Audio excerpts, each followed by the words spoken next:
There was an empire so powerful it was ranked alongside Rome, Persia, and China as one of the four great powers of the ancient world. You've probably never heard its name. It controlled trade routes stretching from India to the Mediterranean. It minted its own gold currency centuries before most European kingdoms even dreamed of doing that. And somehow, it's been almost completely erased from the way we teach ancient history. When people talk about the great ancient empires, it's always the same handful of names: Rome, Egypt, Persia, maybe China if the conversation goes deep enough. But there was a kingdom that rivaled all of them in power, wealth, and influence, and unless you've specifically studied African history, there's a real chance you've never heard of it. It's called Aksum, and today we're going to find out why an empire this significant somehow got left out of the story almost everyone else got to tell. Aksum rose to power in what's now northern Ethiopia in Eritrea, starting around the 1st century CE. And within a few centuries, it had grown into one of the wealthiest trading empires on the entire planet. Its location was almost unfairly perfect. Aksum sat right at the crossroads between the Roman Empire, the Persian Empire, India, and Inner Africa, which meant it controlled access to some of the most valuable trade goods in the ancient world: ivory, gold, spices, exotic animals, and one resource that was worth an absolute fortune at the time: incense, specifically frankincense and myrrh, both of which were burned constantly across the Roman and Persian worlds for religious ceremonies, medicine, and status. Aksum's main port city, Adulis, became one of the busiest trading hubs on the Red Sea, funneling goods between Africa, Arabia, and the wider Mediterranean world. Merchants from Rome, Persia, and India didn't just occasionally pass through, they actively depended on Aksum to move goods across an enormous stretch of the ancient trade network. This wasn't some minor regional kingdom quietly existing on the edge of history. This was a legitimate economic powerhouse that half the ancient world relied on. And here's where it gets genuinely wild, because Aksum didn't just trade like a major power, it acted like one too. Around the 3rd century CE, a Persian writer named Mani, describing the major powers of the known world, listed only 4 kingdoms as the greatest on earth: Rome, Persia, China, and Aksum. Not Greece, not any of the other kingdoms we spend entire semesters studying in school. Aksum was considered by the people actually living through that era to be on the exact same level as Rome and Persia. Aksum backed that reputation up with real infrastructure. It minted its own coins in gold, silver, and bronze, something almost no other African kingdom of the era did. Producing your own currency wasn't just a convenience, it was a direct statement of economic power and independence, a signal that you didn't need to rely on anyone else's system to run your economy. The empire also built an extensive network of roads and maintained a powerful navy capable of protecting its trade routes across the Red Sea. This wasn't a kingdom passively existing, it was a kingdom actively projecting power across an entire region, going head-to-head economically with empires we still study obsessively today. Comment below if this is the first time you're hearing the name Aksum. I want to see how many people genuinely didn't know this empire existed.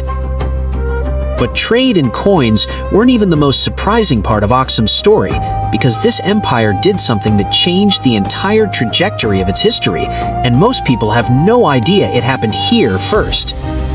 In the early 4th century CE, Aksum's king, Ezana, converted to Christianity, and this wasn't some minor personal decision.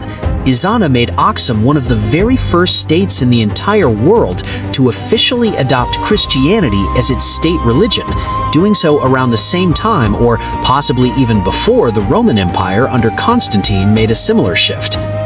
Think about how differently this gets taught. Constantine's conversion and the Christianization of Rome gets treated as one of the most important religious turning points in world history. Aksum did essentially the same thing around the same period, and it barely gets mentioned outside of specialized African history courses. This decision reshaped the entire region. Ethiopia, tracing its roots directly back to Aksum, has maintained one of the oldest continuous Christian traditions on Earth, stretching back over 1,700 years without interruption. The Ethiopian Orthodox Church that exists today is a direct living descendant of that decision made by King Ezana all those centuries ago. An entire, unbroken religious tradition spanning nearly 2 millennia, and most world history courses never even bring it up. And Aksum didn't just adopt religion quietly, it built monuments meant to prove its power to absolutely everyone, monuments so massive that some of them still hold engineering records today. Scattered across the ancient city of Aksum are enormous carved stone towers called stelae, some standing over 100 feet tall, carved from single solid pieces of granite. The largest one ever attempted, though it collapsed either during construction or shortly after, is estimated to have weighed over 500 tons. Just to put that in perspective, that's heavier than a fully loaded Boeing 747, carved from a single piece of stone, moved and erected using nothing but ancient tools and human labor. Nobody has fully figured out the exact engineering methods Aksum used to move and raise stones of that size, which is the same kind of mystery that gets discussed constantly when it comes to the pyramids of Egypt or Stonehenge. These towering stelae weren't just decoration, they served as grave markers for kings and elite nobility, elaborately carved to resemble multi-story buildings, complete with fake doors, windows, and architectural detailing carved directly into the solid stone. It was a direct, permanent display of wealth and power meant to last for millennia. And it worked. Some of these stelae are still standing today, nearly 1,700 years later, quietly proving a level of ancient engineering skill that most people have simply never been taught existed. So if Aksum was this powerful, this wealthy, and this advanced, why does almost nobody talk about it today? Part of it comes down to how world history has traditionally been taught, with a heavy focus on Mediterranean and European civilizations, while equally significant African kingdoms often get pushed to the margins or left out completely. Aksum isn't an obscure footnote because it was minor, it's obscure because of which stories got prioritized when history curriculums were originally built. Part of it also comes down to how Aksum eventually declined. Around the 6th century CE, shifts in trade routes, combined with the rapid rise of Islam and new trading powers in the surrounding region, gradually cut Aksum off from the international trade networks it had depended on for centuries.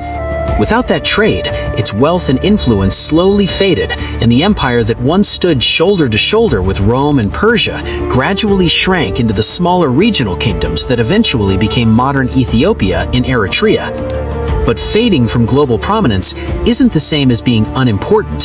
For centuries, Aksum stood as one of the 4 great powers on Earth, according to the people who actually lived through that era.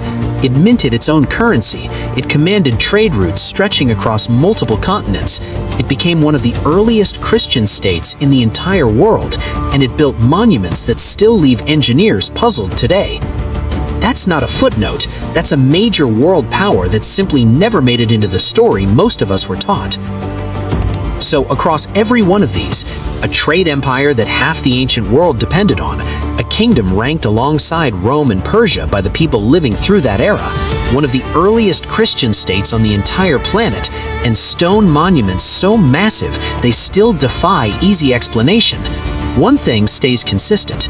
Aksum wasn't a minor kingdom that got lucky, it was a legitimate global power that simply got left out of the story. And it raises an uncomfortable question worth sitting with. How many other civilizations, just as powerful, just as advanced, just as important, never made it into the history books? If you want more videos uncovering the ancient civilizations history left out, the real, unfiltered version, go ahead and subscribe. It genuinely helps this channel keep making these. And let me know in the comments, had you ever heard of Aksum before this video? I'll see you in the next one.